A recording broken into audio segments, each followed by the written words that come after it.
Hi, this is Chuck Bryan coming at you from the Alpha Quadrant, and you're listening to the Surely You Can't Be Serious podcast with Dee and Jason. Anything else would be illogical.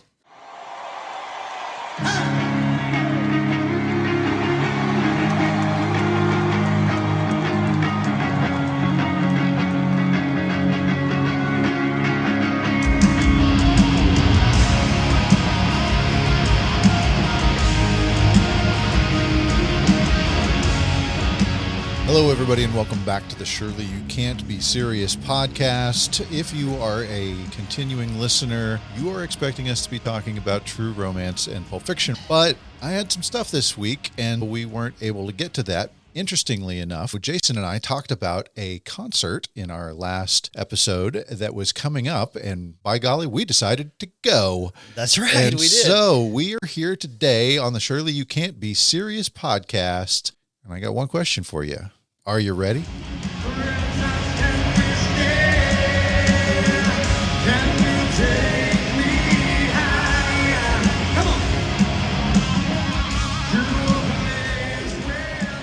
Oklahoma City, November 2nd, 2024, Creed kicked off their Are You Ready tour, and Jason and I made a Shirley night of it. The funny part is that we had no knowledge of this until I looked at it like, the day we were recording, and you were like, hey, let's go. And I'm like, You were dragging your feet a little bit, and you're a busy guy. Yeah, and I'm not a big concert guy unless it's a small venue or I'm going to be up front. This is going to be at the Paycom Center, which houses all of the Oklahoma City Thunder fans. So that's a big place. I knew we weren't going to pay the money to get up front on the stage. Then I saw that Three Doors Down was going to be a part of the show. Right. And I was like, oh, I got a lot of Three Doors Down on my playlist on Spotify.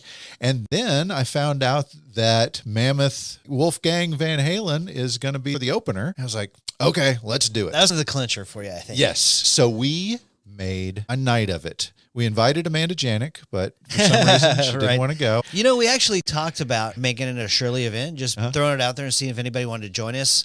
Yeah. It was a little short notice, though. It was short notice, number one, and it's a long ways to go, blah, blah, blah. So we just said, we'll just go. Yeah. Jason and I left together, and we headed to Oklahoma City, not just for the concert, but we made an entire evening of it. We played video games, and I'm talking vintage video games. We had pizza. We had an incredible dessert. Then we went over to the Paycom Center to watch the events. Let me give a quick shout out to Flashback Retro Pub in downtown Oklahoma City. Yeah.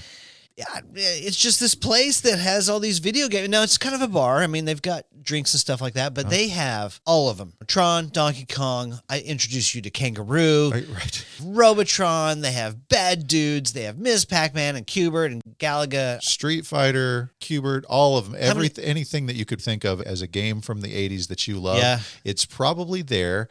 And normally, they charge a cover of like $10, and you just walk in, and the video games are all free. And that includes original Nintendo sets, original NES sets with TVs.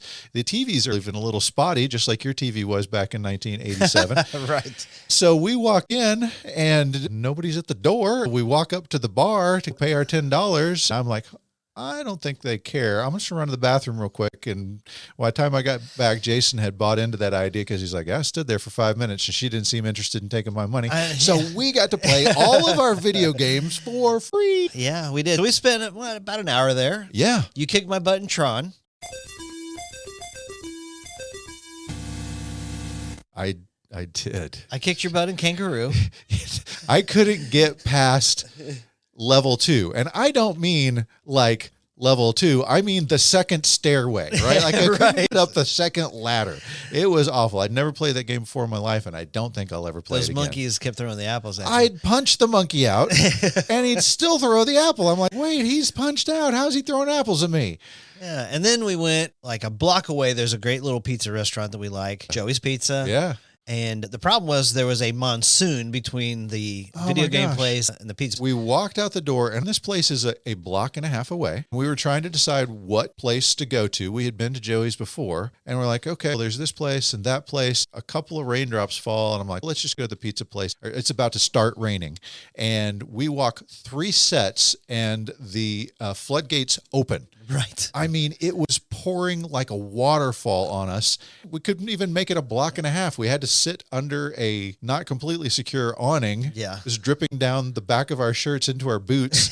And finally, we're just like, hey, it's not going to let up. We just got to make a run for it. So we entered the pizza place sopping wet, but the pizza was hot and the food was good. Food was good. Food was good. So shout out to Joey's Pizzeria in downtown Oklahoma City. Check it out for sure. So then we made our way to the Paycom Center. You forgot to mention how we had to pay to get out of the parking lot. Right. So we pulled into the parking lot. It's like $5 to park. And I was like, oh, dude, that's a No-brainer, right? No-brainer, because it's hard to find spaces down in Oklahoma City. Yep. We pull in, and as I said, we were arcade for an hour. We ate for an hour, so 2 hours max. We try to leave, and it won't scan your ticket. The little arm won't come up. Right. The little lights aren't twinkling, Clark. And we were like trapped in the parking lot. So we tried to back up, and then it was like, oh, no, there's cars coming this way. We can't do that. Right. And it wouldn't scan your ticket. Finally, I'm like, just hit the thing that says lost ticket. It was like $30. I'm like, what? No. Right. No, we're not coming in on, you give us a $5 deal and we're walking out for $30 because your machine won't work. I get out of the car. I walk in front of the car, and it's as though they were watching us on camera the whole time, because as soon as they saw me coming, that arm just went right on up. You didn't even have to pay the $5. It's like you used the force. I mean, you just raised it up. I got out ready to fight, and like it just went bloop. And I was like, okay, then. Yeah. So we drive down the road to the Paycom Center. Yeah. The monsoon has stopped. We walk in to a crowd of mostly 40s and 50s. Our age folks. Yeah. But there was a considerable amount of people in their 20s. A lot of young people there, yeah. And a lot of kids, generational fans. Yes. And to be fair, it is the kind of crowd that you might expect to see at a Creed concert in Oklahoma City. I mean, it was what you might expect in that circumstance. I was not surprised by the look of the crowd at all. There were some mullets, a lot of people wearing the Creed t-shirts, a lot of dirtier, trashier jeans and low-cut tops. Saw some mom boobs for sure. Yeah. But what I loved about this show, before we get into the actual show part of the show, right? I think I enjoyed looking at all of these people watch these bands as much as I liked watching the bands. Yeah.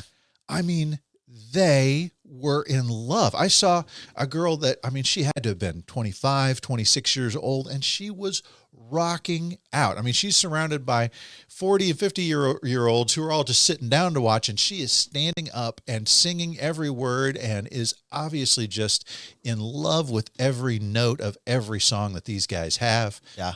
We saw girls who, they would look like teenagers to me down a few rows in front of us, who were both standing up and rocking out, just dancing and having so much fun. And then plenty of the moms were up there just singing their hearts out and having a great time. Everybody, even guys, saw a handful of 20-something-year-old guys who were all just belting out the lyrics. It was great. It was a lot of fun, and the reaction of the crowd was a lot of fun to watch, and I'm a sucker for the sing-alongs, which we'll get into here in a minute, but Wolfgang Van Halen and his band take the stage. Yes, right about 7:30, I think. Yeah.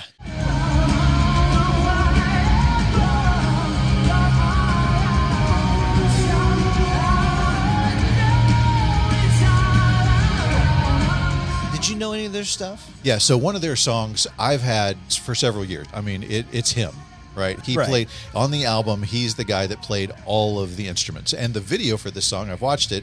It's like 5 different hymns inside the recording studio. He's playing the guitar. He's playing the bass. He's playing the drums. He's singing the song.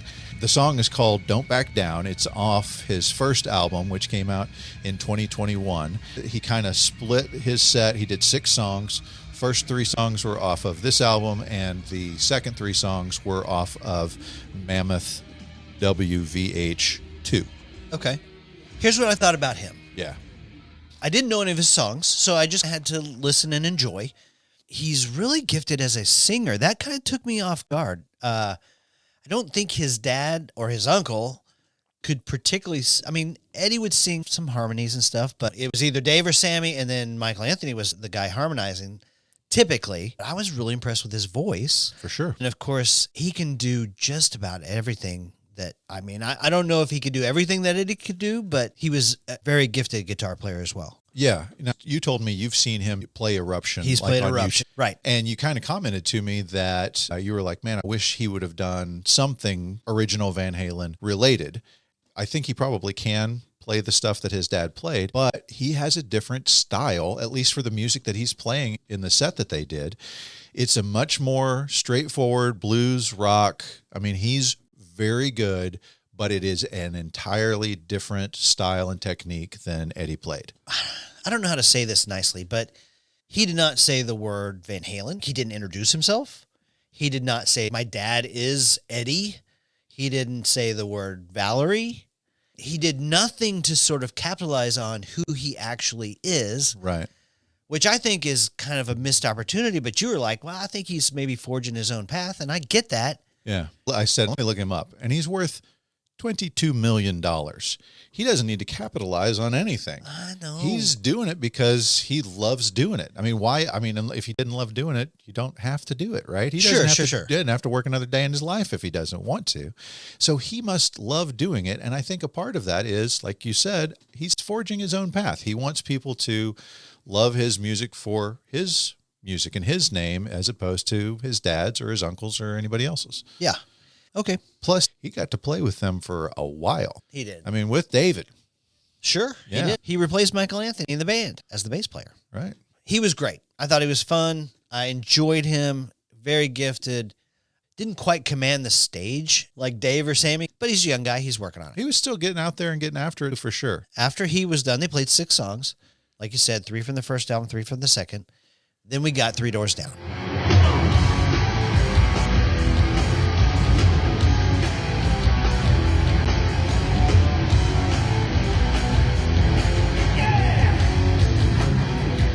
What a fantastic show that was. First of all, they have great songs that are well recognized. People could sing to. Kryptonite is a banger, right? Yeah, yeah. When I'm Gone.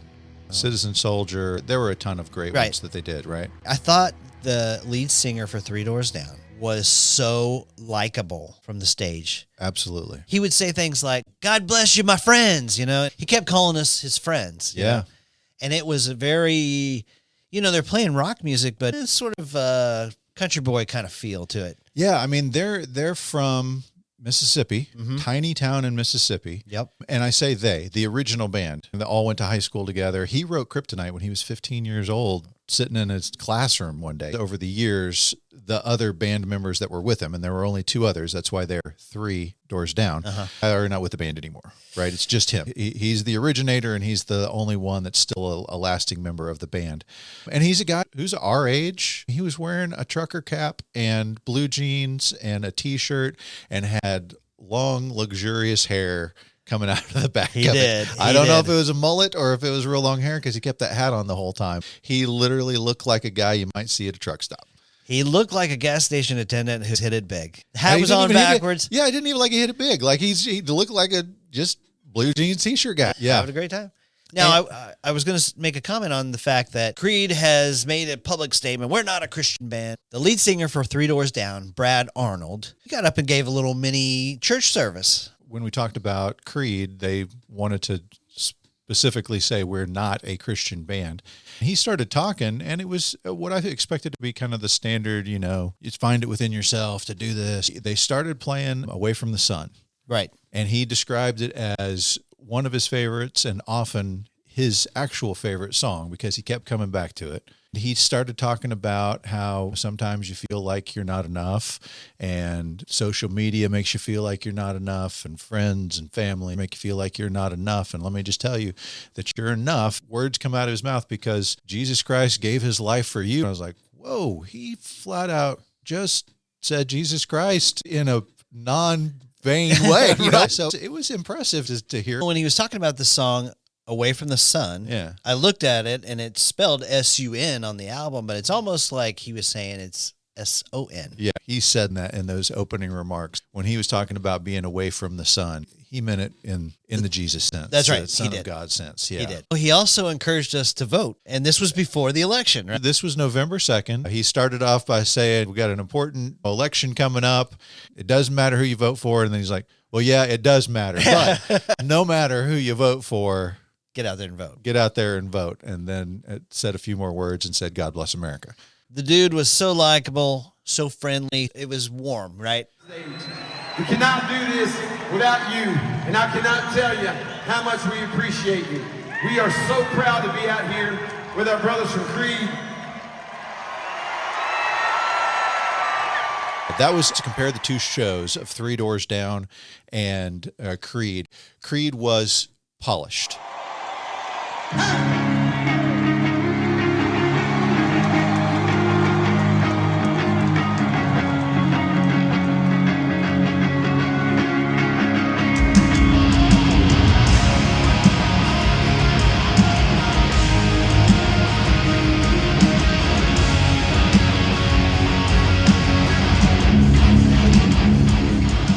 Yes. And Scott Stapp talked to the audience throughout that, just like Brad Arnold did. But Brad felt like he was connecting, like he was a guy you could just sit down, have a beer with, hang out with, and he'd be an easygoing, friendly guy. I totally agree. And I enjoyed both performances, but Creed was more of a performance, right? They were about to take a trip, join us on this journey. And he's like, welcome, my friends. Yeah. God bless you. Yeah, he was very Mississippi, and Scott Stapp was very Jim Morrison. He's still doing that thing where he kind of half squats, and it's like you taking a snapshot of him in the middle of a hip thrust. Yeah. He's still doing that. He's got platforms up there so he can jump up and stand tall. Thank goodness, though, not one time did he open his arms wide open. I told you I would have eaten that stuff up as 16, 17, 18-year-old. Yeah, I want to take a journey. Let's take a journey. But I'm 50 years old. I'm like, just play the songs, dude. Yeah. You're just a guy. What are you doing right now? Speaking of that, you told me we've got a guy who's a big fan that actually was working security on the infamous Chicago show where people then sued the band because it was such a bad show. Okay, so we talked about this story in last week's episode. Scott Stapp went crazy and was so drunk or so high he couldn't perform, rolling around on the floor and slurring his words. The fans got really upset, wanted their money back. Our buddy Sean Niehoff reached out to me. He's like, listen, I was working security guard at that show. It was more than just fans really kind of wanting their money back. The fans were pissed. And he's like, I thought they were going to riot. Like, it wasn't just fans wanting their money back. They were coming at the security guards going, we demand our money back because that show got out of control. Wow. Sean even said, he goes, I sing in a band. Maybe I could go up there and sing. I've only heard him 100,000 times on the radio this year. Sean was ready to step in and save the night, man. But that's awesome. He did say that it was very nerve-wracking. That was like one of the only times the show ever got kind of out of control. Yeah, I mean, yeah, thousands of fans angry coming at you. Right. That's terrifying. And he said that he still is a fan of Creed, but it was sort of painful to watch the frustration on Mark Tremonti's face. Yeah. Like, what's going on? We're better than this. What are we doing here? You know, how embarrassing. Right. Well, that was not the show that we saw. What we saw, it was an incredible show. If you have a chance to go watch that Creed show, if you get a chance, it is worth the money. Worth the money to see the two opening acts alone, but then Creed, they put on a heck of a show. Pyrotechnics, fantastic sound, fantastic performance. The guys were getting along splendidly, putting their arms around each other. Like, I didn't sense any animosity between Mark and Scott at all. And Brian Marshall's back with the band, playing with them. It was a great show. Let's talk about the set list real quick, because I think they've played some songs that they haven't played in a long time, and they played their hits. What do you got for me on the set list? So the first song that they played was Bullets. Then they played Freedom Fighter, and that's the first time they've played that song in 22 years. Oh. The last time they played it was New Year's Eve 2002. Before their first breakup, right? It was the first time they played that song with Brian Marshall, because they had let Brian, I don't even think I mentioned this story on our Creed episode, but Brian had gone on some show and said Eddie Vedder wishes he could write songs as well as Scott Stapp can. And they were like, dude, what are you saying? Within a short amount of time, he was out of the band. Right. But he is back with them on this show. He played on Freedom Fighter, which they came out with later. Then song number 3 is Torn. Then title of the tour, Are You Ready? Then Beautiful. And then the show really got cooking at song number 6, My Own Prison. Yeah. I mean, it went from good to great at that point, and the crowd went from grooving to pumping their fists. It was fantastic. And his voice travels. Like, he's not Vince Neil. I mean, his voice, he sounded like the CD. He didn't, you could tell that there was no auto-tuning going on with any of the guys on the stage. No big effects even. They didn't have a lot of echo or anything else to kind of cover bad singing. And Scott Stapp's voice was, like you said, like you're listening to a CD. Yeah. It was really, really good. After that, they played What If? What if? They started that song by Mark Tremonti got out there and he's like, okay, I see you guys are pumping up. I just got to tell you, this next song, I want you to be even more pumped than you've been the whole show. We got people all over the arena tonight looking to find out who is the most pumped up fan out there jamming to this song. And then they played the song, and at the end, they gave away a guitar to the most pumped fan.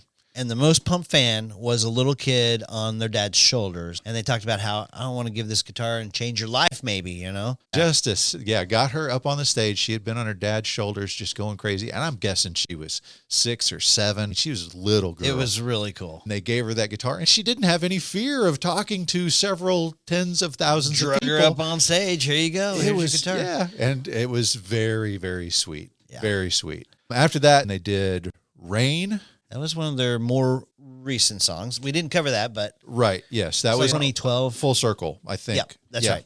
And then they did One. Absolutely loved their performance of One. They did What's This Life For? They start leaning heavy into their biggest hits. They do With Arms Wide Open, and then they close the show with Higher. And they basically finish Higher, walk off the stage. And I turned and looked at you, and I was like, yeah, they ain't done. And you were like, yeah, they haven't done Max Sacrifice or One Last Breath yet. Right. And I'm like, yeah, they're going to come back. And Sure. Nobody was fooled. Nobody thought it was the end of the show. Everybody did the appropriate thing and started cheering loud. Sure enough, they came right back out and gave us the encore we wanted. Yeah. So I told you, I don't know why he did this. I think it's because maybe he's been criticized or made fun of. When he was singing With Arms Wide Open, I mean, it's one of their biggest hits. It was a #1 song, it's a huge song. Instead of singing With Arms Wide Open, like he says on the CD, Yeah. he leaned real heavily into With Arms Wide Open.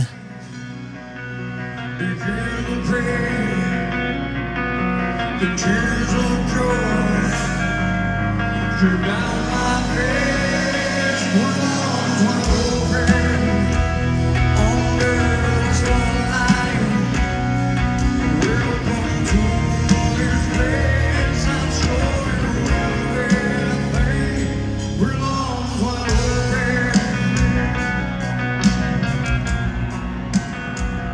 open. Every time he did it, it just hit me funny, you know? I didn't pick up that. Yeah, it bugged me.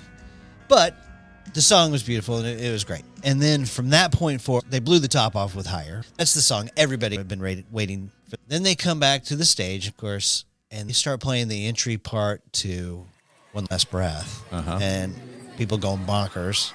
It's a slow song. People know the words. And he's encouraging, hey, sing along, let's do this. Oh, yeah. And the whole place is singing One Last Breath. It makes the hair on the back of your neck stand up. It really does. Oh, it was so great.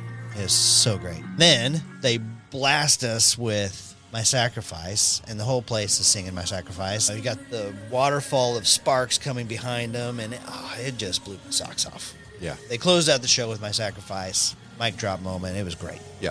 Band was on point. Scott's voice was on point. Mark Tremonti's guitar was on point. The sound design was on point so that it sounded great. I mean, we were in not a fantastic area. I mean, it wasn't terrible, but it wasn't, I mean, anywhere you sat in that place, you were going to hear some good music for sure. It was very well set up and very well performed. Yeah. So let me tell you, tour dates. This episode is coming out on Tuesday. They started in Oklahoma City. They've already hit Little Rock, Kansas City, Nashville, Biloxi, Mississippi, Corpus Christi, and Fort Worth. tonight, November 15th, they're playing in Austin, Texas. And then tomorrow night, they're going to be in Bossier City. We're going to have to hit James up and see if he can go to that show. I'm going to shoot him a text. My guess is Hidden Tracks is probably already playing, or he'd be there. Right. If you are in any of these places in the next 2 months, definitely go check them out. On November 19th in Grand Rapids, Michigan. 20th is Detroit, Michigan. 22nd is Cleveland, Ohio. 23rd is Baltimore, Maryland. 25th is Montreal. 27th is Toronto. 29th is New York. 30th is Bangor, Maine. In December, on the 2nd, Allentown.